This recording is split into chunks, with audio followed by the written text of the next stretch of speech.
Good morning everyone. एक बार फिर से आप सभी का क्रेजी जीके ट्रिक के डेली करंट अफेयर की सीरीज में स्वागत है। आज के सेशन में हम 19 मार्च के सभी करंट अफेयर को यहाँ पर डिटेल में डिस्कस करेंगे। आराम से सेशन को एंड तक देखिएगा। और इसके अलावा आज रंग पंचमी है, तो रंग पंचमी की आप सभी को बहुत बहुत शुभकामनाएं। आप सभी के लिए देखिए रंग पंचमी के अवसर पर क्रेजी जीके ट्रिक और रूट एप्लीकेशन पर art and culture, Indian geography, Indian history, Indian economy और इंडियन कॉन्स्टिट्यूशन का कोर्स काफ़ी नॉमिनल चार्जेस में अवेलेबल है। 50 रुपीज़ में आपको ये कोर्स यहाँ पर अवेलेबल हो जाता है, तो आप इसे ज्वाइन कर सकते हैं। ओके, यहाँ पर याद रखिएगा इंडिविजुअल कोर्स आपके लिए 50 रुपीज़ में अभी अवेलेबल है आज के लिए, 24 आवर के लिए। तो आप दोनों एप्लीकेशन से जाकर इसे अवेल कर सकते हैं। नीचे डिस्क्रिप्शन में आपको मैंने हेल्पलाइन नंबर दे दिया है, वहां पर कॉल करके भी आप जो भी आपको सपोर्ट चाहिए, कोई भी आपको हर्डल आ रहा है तो आप यहां पर कॉल कर लीजिए। ओके, तो चलिए शुरू करते हैं आज के सेशन को। सबसे पहला इंपॉर्टेंट करंट अफेयर यहां पर आप सभी के लिए, लचित बोरफुकन पुलिस एकेडमी का इनॉग्रेशन केंद्रीय गृह मंत्री अमित शाह के द्वारा कहां किया गया है, या फिर अभी इसका इनॉग्रेशन किया गया अकादमी कहां पर स्थित है। तो आपको पता होना चाहिए कि लचित बोरफुकन बहुत ही फेमस एक योद्धा रहे हैं असम के अहोम साम्राज्य के। तो इन्हीं के नाम पर असम में लचित बोरफुकन पुलिस एकेडमी का इनॉग्रेशन किया भारत के होम मिनिस्टर अमित शाह जी ने। ओके, तो कहां पर स्थित है ये स्थित है भारत के असम राज्य में। ओके, ये तो हमको पता चल गया। अहोम साम्राज्य के शासक, अहोम साम्राज्य के एक सेनापति हम यहां पर बोल सकते हैं, योद्धा बोल सकते हैं, लचित बोरफुकन, इनके नाम पर यह एकेडमी स्थापित की गई है। आपको पता होना चाहिए कि लास्ट ईयर 2024 में इनके एक स्टेच्यू को इनॉग्रेट किया था भारत के पीएम ने। लचित बोरफुकन का ये जो स्टेच्यू था, इसका नाम है स्टेच्यू ऑफ वेलोर। क्वेश्चन आपसे यहां से भी पूछा जा सकता है। पहला क्वेश्चन ये आएगा कि स्टेच्यू ऑफ वेलोर किसका स्टेच्यू है? तो ये स्टेच्यू है लचित बोरफुकन का। कहां पर स्थित है? तो ऑब्वियस सी बात है कि ये असम के योद्धा थे, तो असम में ही इनका स्टेच्यू देखने को मिल जाएगा।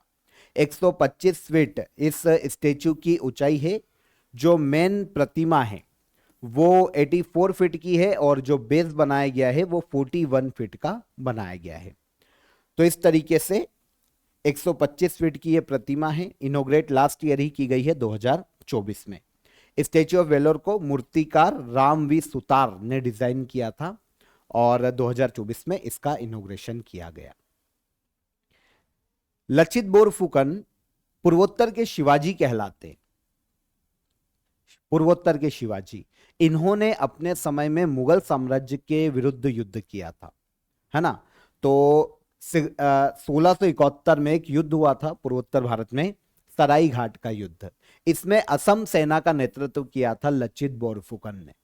और यहां पर जिस मुगल आर्मी से ये भिड़े थे, उसका नेतृत्व किया था राम सिंह, जो कि अंबर के राजा थे, और ये मुगल आर्मी में शामिल थे। तो मुगलों की तरफ से इन्होंने युद्ध किया था, और अहोम साम्राज्य की तरफ से सेना का नेतृत्व किया था लचित बोरफुकन ने। तो पूर्वोत्तर के शिवाजी हैं, जिनकी प्रतिमा भी असम में देखने को मिलती है, और इन्हीं के नाम पर एक पुलिस एकेडमी देखने को मिलती है। कहां पर? तो ये भी देखने को मिलेगी असम में। तो यहां पर हमारा पहला क्वेश्चन क्लियर हो जाता है। सेकेंड, असम के बारे में यहां पर हम कैजुअल इंफॉर्मेशन डिस्कस कर लेते हैं पहले। तो असम की कैपिटल दिसपुर। यहां के गवर्नर कौन है? लक्ष्मण आचार्य। सीएम के पद पर हेमंत बिस्वा शर्मा। असम में विधानसभा सीटों की बात करें तो ये 126 है। राज्यसभा की सीटें देखने को मिलती है असम में 7, और लोकसभा की सीटें हैं असम में 14। सेकेंड, नागोर्नो कराबाख क्षेत्र या रीजन को लेकर किन दो देशों के बीच में विवाद था? नागोर्नो कराबाख क्षेत्र, इसको लेकर विवाद देखने को मिलता है आर्मेनिया और अजरबैजान के मध्य में। यहां पर देखिए, आर्मेनिया और अजरबैजान की अगर हम लोकेशन देखें यूरोपीय क्षेत्र में, तो ये हमें टच होता हुआ दिखाई देता है आपस में, दोनों ही देश। और यहां पर इनके मध्य में एक एरिया को लेकर काफी समय से, ऑलमोस्ट 40 साल से एक डिस्प्यूट है नगोर्नो कराबाख क्षेत्र को लेकर। देखिए एरिया ये अजरबैजान का था कभी, लेकिन आर्मेनिया के लोग यहां पर निवास करते थे। आर्मेनियन जो मूल निवासी है ना, वो यहां पर निवास करते थे। तो कभी आर्मेनिया के यहां रहने वाले लोगों ने आर्मेनिया का साथ दिया इस क्षेत्र के कंट्रोल को लेकर, और एक युद्ध हुआ आर्मेनिया और अजरबैजान के मध्य में। उस युद्ध में आर्मेनिया की जीत होती है और अजरबैजान को यह क्षेत्र खोना पड़ता है। आगे चलकर एक और वॉर होता है नगोर्नो कराबाख वॉर के नाम से, और इसमें अजरबैजान 70% से ज्यादा हिस्सा वापस अपने हाथ में ले लेता है इस क्षेत्र का। लेकिन अब 40 साल के बाद दोनों के मध्य में इस क्षेत्र को लेकर एक ट्रीटी साइन की गई है, एक शांति वार्ता यहां पर साइन की गई है, फाइनल हो गई है लगभग ट्रीटी, अब साइन होगी। तो यह विवाद अब खत्म होने वाला है। नागोर्नो कराबाख एरिया या रीजन का एक कॉन्फ्लिक्ट था दो देशों के मध्य में। 1980 में यह कॉन्फ्लिक्ट शुरू हुआ था। जैसा कि मैंने आपको बताया कि मेजोरिटी एरिया भले ही अजरबैजान का था, लेकिन यहां पर जो मेजोरिटी लोग रहते थे वो कहां के थे, वो थे आर्मेनिया के। तो फर्स्ट नागोर्नो कराबाख वॉर में यह क्षेत्र आर्मेनिया के पास चला जाता है, और सेकेंड वॉर जब होती है 2020 में, पहली हुई थी 1988 से 1994 में, और दूसरी वॉर में यह वापस आ जाता है अजरबैजान के पास, और ऑलमोस्ट 72% का जो टेरिटरी है, हिस्सा है, वो अजरबैजान के हाथ में रहता है। और अब ये शांति वार्ता कर रहे हैं कि भाई हम अपनी आर्मी हटा लेंगे यहां से, और जैसा भी इनके मध्य में बंटवारा होता है क्षेत्र को लेकर, वैसा ये आगे मूव करेंगे। तो एक ट्रीटी साइन हो रही है दोनों देशों के मध्य में। अजरबैजान की अगर हम लोकेशन देखें, सबसे पहले समझ लेते हैं कि एशिया, देखिए यूरोप से टच होकर ये यूरोप के दक्षिण में देखने को मिलता है, इसको थोड़ा ध्यान रखिएगा। एशिया में एक लैंडलॉक्ड कंट्री है अजरबैजान। इसकी अगर हम आसपास की नेबर कंट्री देखें तो देखिए ये रशिया से भी टच होता है, इधर से ये जॉर्जिया से टच हो जाएगा अजरबैजान, आर्मेनिया से अपनी सीमा साझा करता है, और दक्षिण में ईरान से सीमा साझा करता है, और पूर्व में आते हैं तो कैस्पियन सागर से टच होता है अजरबैजान। इसकी कैपिटल है बाकू और प्राइम मिनिस्टर है अली असादोव। सेकेंड है आर्मेनिया। आर्मेनिया अपनी बाउंड्री शेयर करता है जॉर्जिया से, इधर से आते हैं तो अजरबैजान से भी ये टच हो जाएगा, ठीक है।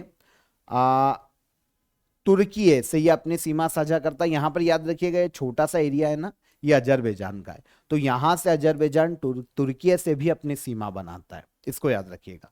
तो ये है आर्मेनिया की नेबर कंट्री, एक लैंडलॉक्ड कंट्री है एशिया की।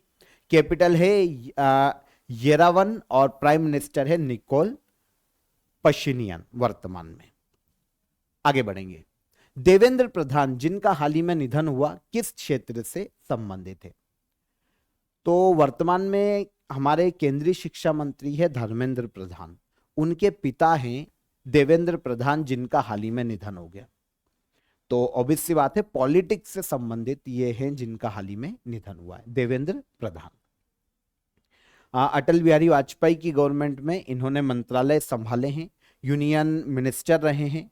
एक तो कृषि राज्य मंत्री के रूप में इन्होंने काम किया है, और इसके अलावा भूतल परिवहन राज्य मंत्री के रूप में भी ये काम कर चुके हैं। अटल बिहारी वाजपेयी की गवर्नमेंट में बीजेपी के सदस्य थे धर्मेंद्र प्रधान, जो कि यूनियन मिनिस्टर ऑफ एजुकेशन है, इनके पिता। हाल ही में 84 वर्ष की आयु में इनका निधन हो गया। इसके अलावा एक और तमिल एक्टर, एक कॉमेडियन है बहुत ही फेमस, बिंदु घोष, इनका भी हाल ही में 76 वर्ष की आयु में निधन हो गया। तो कभी आपसे यहां पर लैंग्वेज के आधार पर पूछा जा सकता है, क्योंकि अभी लैंग्वेज वॉर भी काफी देखने को मिल रहा है उत्तर भारत दक्षिण भारत में। तो ये क्वेश्चन आ सकता है कि बिंदु घोष किस भाषा या सिनेमा से संबंधित है जिनका निधन हुआ? तो ये तमिल एक्टर है, और अभी जो कॉन्फ्लिक्ट है वो तमिल और हिंदी भाषा को लेकर ही तमिलनाडु में देखने को मिल रहा है। तो ये पॉइंटर भी याद रखिएगा। भारत सरकार ने इसरो के किस मिशन को हाल ही में मंजूरी प्रदान की? भारत सरकार ने इसरो के चंद्रयान 5 को हाल ही में हरी झंडी दी है, हाल ही में इसे मंजूरी प्रदान की। देखिए तीन चंद्र मिशन हम लॉन्च कर चुके हैं, चौथा अभी पाइपलाइन में है, लॉन्च किया जाना है 2027-28 तक। और एक और चंद्रयान को यहां पर मंजूरी दी है केंद्र सरकार ने, चंद्रयान 5। आपको पता है जितने भी चंद्र मिशन आएंगे वो कहीं ना कहीं चंद्रमा की सतह के अध्ययन से संबंधित है। तो भारत सरकार ने चंद्रयान 5 को हाल ही में हरी झंडी दी है, अप्रूवल दिया है। इस मिशन में भारत का साथ देने वाली है जापान की अंतरिक्ष एजेंसी जिसका नाम है जाक्सा। जापानी अंतरिक्ष एजेंसी और इंडिया की अंतरिक्ष एजेंसी के साथ मिलकर यह मिशन लॉन्च किया जाएगा। उद्देश्य कि भैया चंद्रमा की सतह की डिटेल्ड स्टडी की जा सके और साथ ही साथ यहां पर मिनरल्स या फिर वाटर के सोर्सेस क्या हैं, मिनरल्स है या नहीं, वाटर के मॉलिक्यूल्स है या नहीं, इन सभी को खोजना, इन सभी की खोज करना चंद्रयान 5 मिशन का मुख्य उद्देश्य है। इसके रोवर का जो वेट है वो 250 किलोग्राम तक देखने को मिलता है। तो यहां पर जो 5 चंद्रयान है उसकी हम बात करते हैं। सबसे पहला 2008 में लॉन्च किया गया था, है ना, ये सक्सेसफुल रहा था। जो चंद्रमा की सतह पर वाटर मॉलिक्यूल से उनकी खोज के लिए इसे भेजा गया था। फिर चंद्रयान 2 2019 में लॉन्च किया गया था। हालांकि ये पार्शली सक्सेस रहा था, पूरी तरीके से सक्सेसफुल नहीं हो पाया क्योंकि ऑर्बिटर तो इसका सक्सेसफुल रहा लेकिन लैंडर क्रैश हो गया था और ये लैंडिंग नहीं कर पाया। चंद्रयान 3 2023 में लॉन्च किया गया था, पूरी तरीके से सक्सेसफुल। जो चंद्रमा के साउथ पोल पर, है ना, सॉफ्ट लैंडिंग करने वाला वर्ल्ड का पहला देश बना था इंडिया। चंद्रयान 4 2027 तक लॉन्च किया जाने की संभावना है। सॉइल सैंपल कलेक्ट करेगा और ये पृथ्वी पर भेजेगा चंद्रमा से। और चंद्रयान 5 को 2028 तक लॉन्च किया जाने वाला है, जो कि चंद्रमा के सरफेस की स्टडी करने के लिए लॉन्च किया जाएगा। तो ये 5 चंद्रयान, 3 लॉन्च हो चुके हैं, 2 अब लॉन्च किए जाएंगे। इसरो के जो अदर प्लान से चंद्रयान पता चल गया। एक गगनयान मिशन 2025 की इसके टाइमलाइन थी, अभी तक इसके बारे में अपडेट नया आया नहीं है, जब आएगा तब हम बात करेंगे। इंडिया का पहला मानव युक्त स्पेस मिशन है। जो एस्ट्रोनॉट है उनको नासा के इसरो के द्वारा अंतरिक्ष में भेजा जाएगा, गगनयान मिशन। एक है भारतीय अंतरिक्ष स्टेशन स्थापित करना है, यह लक्ष्य रखा गया है इसरो के द्वारा 2035 तक का, कि हम स्पेस स्टेशन स्थापित करेंगे अंतरिक्ष में इंडिया का। ओके। नॉर्वे सरकार के द्वारा दिया जाने वाला होलबर्ग अवार्ड 2025 का विजेता कौन है? तो पहली चीज तो यह समझ में आई कि अवार्ड कौन देता है। नॉर्वे सरकार देती है, नॉर्वे गवर्नमेंट देती है होलबर्ग अवार्ड। 2025 में यह अवार्ड दिया गया गायत्री चक्रवर्ती स्पिवॉक को। वेस्ट बंगाल से ये आती है, बहुत ही फेमस है, बात करेंगे बाद में हम इनकी। पहले हम ये देख लेते हैं कि गायत्री चक्रवर्ती स्पिवॉक को 2025 में होलबर्ग प्राइज दिया गया नॉर्वे की सरकार के द्वारा। एक इंटरनेशनल प्राइज है, हर साल नॉर्वे की गवर्नमेंट ये प्राइज अनाउंस करती है। आर्ट के क्षेत्र में किसी भी व्यक्ति को दिया जा सकता है, ह्यूमैनिटी के प्रचार प्रसार के लिए किसी ने काम किया हो, सोशल साइंस सामाजिक कार्यों में अगर किसी ने योगदान दिया हो, लॉ सेक्टर में किसी ने योगदान दिया हो, उत्कृष्ट कार्य किया हो, तो उसे यह प्राइज दिया जा सकता है। एक डेनिश नॉर्वेजियन राइटर रहे हैं होलबर्ग, इनके नाम पर इस प्राइज को देता है नॉर्वे। पुरस्कार राशि अच्छी दी जाती है यहां पर, ऑलमोस्ट 7,50,000 अमेरिकी डॉलर, है ना। नॉर्वेजियन अगर हम करेंसी में देखें तो 6 मिलियन नॉर्वेजियन क्रोनर यहां पर दिया जाता है। और सबसे पहली बार इस अवार्ड की शुरुआत की गई थी 2004 में। यह बात हो गई अवार्ड की। अब जिसे मिला, कौन? गायत्री चक्रवर्ती। इनकी बात करें तो बहुत ही फेमस एक साहित्यिक विचारक, एक फिलोसोफर है, कोलंबिया यूनिवर्सिटी की प्रोफेसर है, भारत में वेस्ट बंगाल से ये बिलोंग करती है।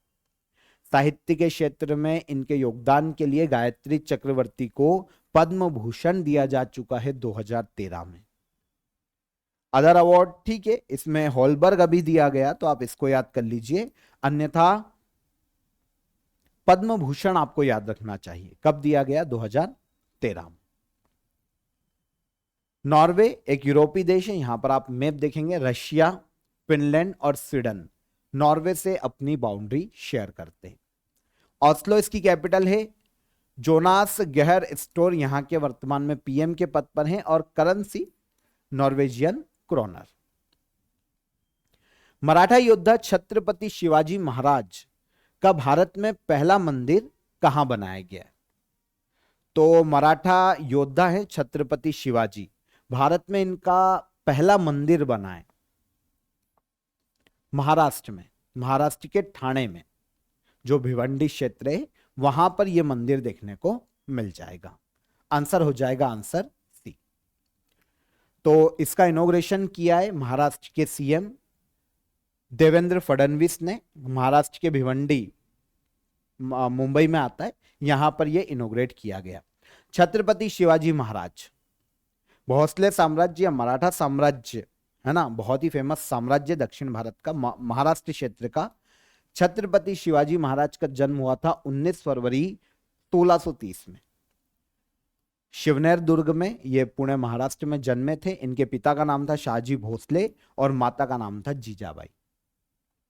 आज शुरू से ही बहुत ही पराक्रमी रहे। 15 साल की उम्र में ही इन्होंने तोरण के किले को जीता था 1645 में, और पहली सैन्य विजय मानी जाती है शिवाजी महाराज की।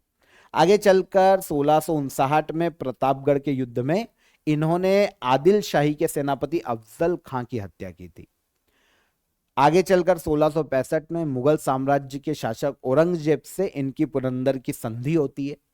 इनको 23 किले देने पड़ते हैं उस वक्त, और धीरे धीरे ये वापस किलों को जीतना शुरू करते हैं और 1674 में रायगढ़ में ये अपना राज्याभिषेक करवाते हैं और छत्रपति की उपाधि धारण करते हैं। यहीं से ऑफिशियली मराठा साम्राज्य में देखने को मिलता है। उसके पहले भोसले साम्राज्य के रूप में ये जाना जाता था। और फाइनली 3 अप्रैल 1680 को छत्रपति शिवाजी महाराज वीर गति को प्राप्त होते हैं। रायगढ़ के किले में इनका निधन होता है। नेक्स्ट, ट्रुथ सोशल नाम का सोशल मीडिया प्लेटफॉर्म किसके द्वारा लाया गया है? ट्रुथ सोशल नाम का social media platform Donald Trump के द्वारा लाया गया है। डोनाल्ड ट्रंप का सोशल मीडिया प्लेटफॉर्म अभी ये देखिए, लॉन्च तो ये 2022 में हो गया था, लेकिन भारत के पीएम नरेंद्र मोदी ने अभी इसे ज्वाइन किया। अच्छा, इंडिविजुअल डोनाल्ड ट्रंप को क्या जरूरत पड़ी ट्रुथ सोशल मीडिया प्लेटफॉर्म लाने की?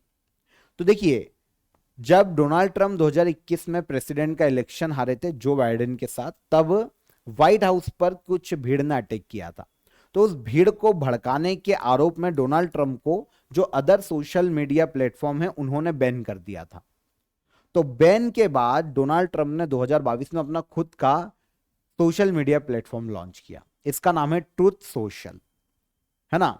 तो वॉशिंगटन डीसी में जो व्हाइट हाउस है उस पर हमला हुआ था उस वक्त भीड़ के द्वारा, और यहीं से आपको पता है राजधानी है अमेरिका की, यूएसए की, और यहीं पर प्रेसिडेंट बैठते हैं। तो वो हमला उस वक्त जो बाइडेन पर माना गया। तो ऐसा माना जाता है, ऐसा न्यूज़पेपर में उस वक्त छपा था कि डोनाल्ड ट्रंप के द्वारा उस भीड़ को भड़काया गया था।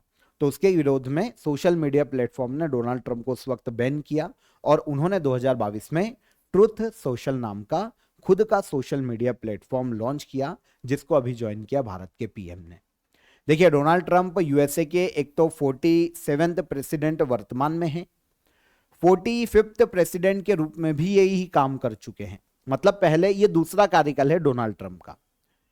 46वें प्रेसिडेंट थे जो बाइडेन, इनके पहले भी डोनाल्ड ट्रंप थे और अब इसके बाद भी डोनाल्ड ट्रंप है।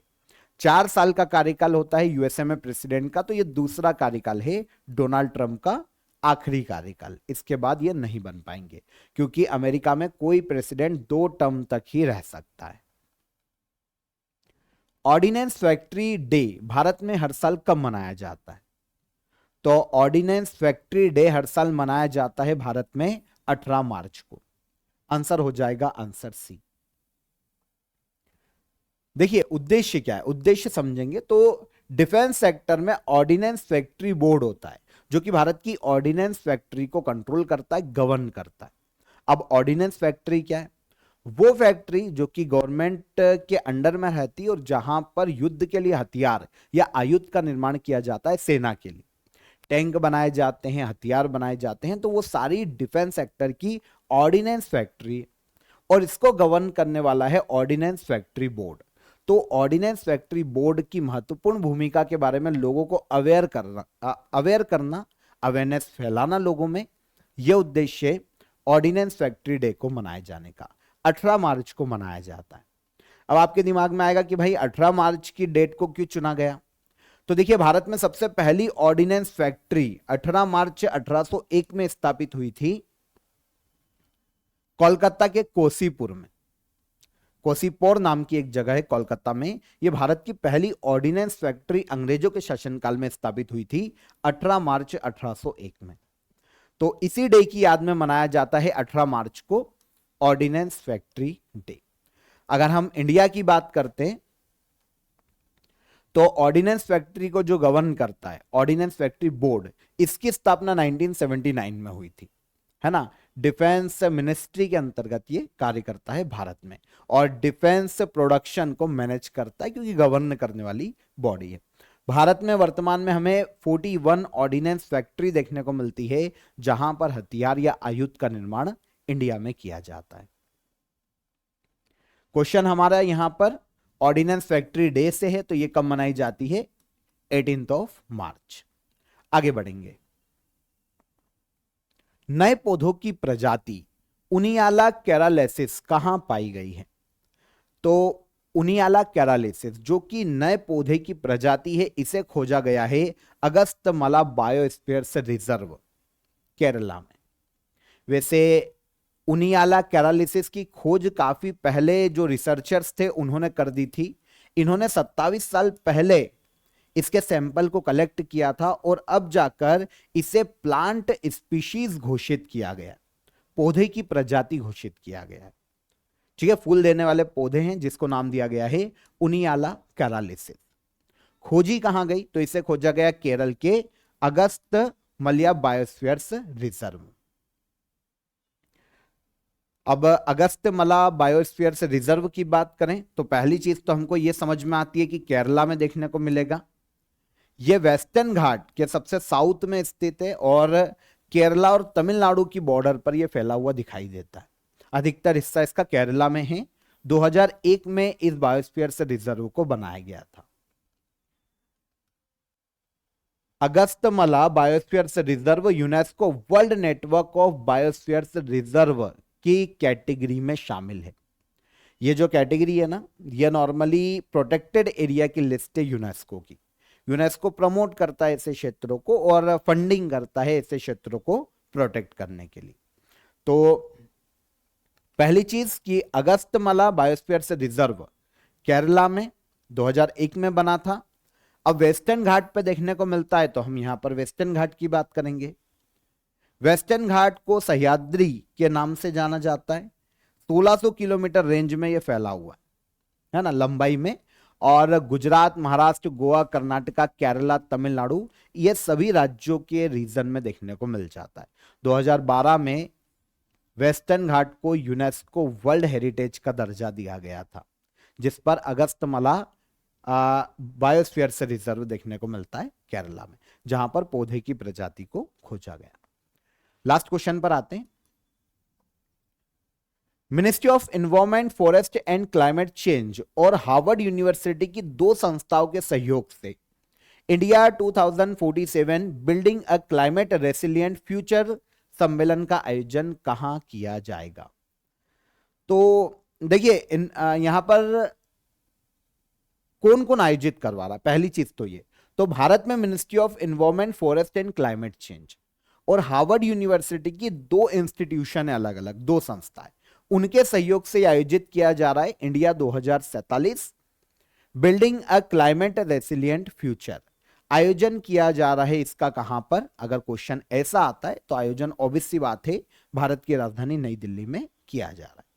देखिए, जो इंटरनेशनल ऑर्गेनाइजेशन के सहयोग से अगर कुछ स्थापित होता है ना, तो नॉर्मली उसका आयोजन भारत की राजधानी में ही किया जाता है। तो आंसर हो जाता है यहां पर नई दिल्ली। सम्मेलन पहली बार ही हो रहा है।